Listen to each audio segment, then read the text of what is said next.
Jao, brate, ajde vidimo. Vidimo i ovo. Jao, zašto? Jebote. Dobijem dvojku. Znaš dobiješ dvojku. Neverovatno. Brate, ajde, šta sad? Čujem dvojku, ne, to je glupo. Pošalješ dvojku, a nije ni treći krug. I onda ti izbaci iz igre, bravo, pa kako spam.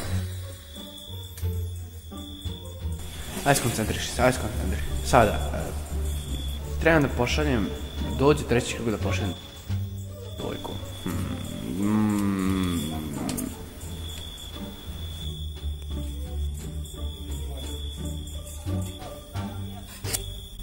Češ igrati još? Dobro, sad ću.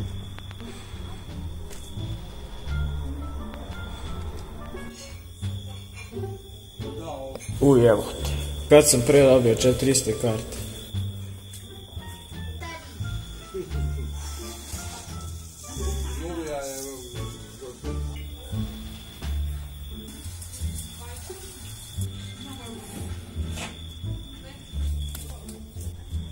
Brate, šta kom pozove Zmaja Ra? Pa ne možeš ništa Zmaju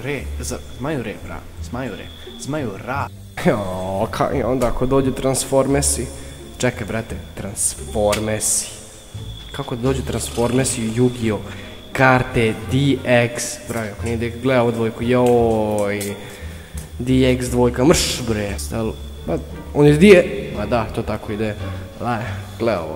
Gledao dvojku, kako me jebe, jebote, ne možeš verovati, ne mogu, ja ovo ne, lovim živce, moram da dam ovu kartu, moram, ajde, sa srećom.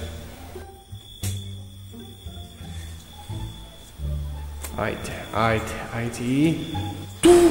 To, nice, sad ću da mu dam dvojku da ga zebem, evo ti dvojka da vidiš kako je meni bilo ova 3 kruga paklena.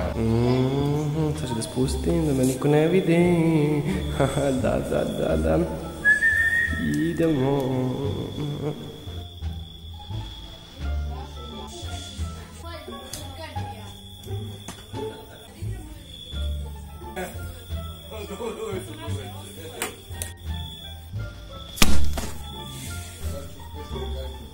Kako ja uvek izgubim?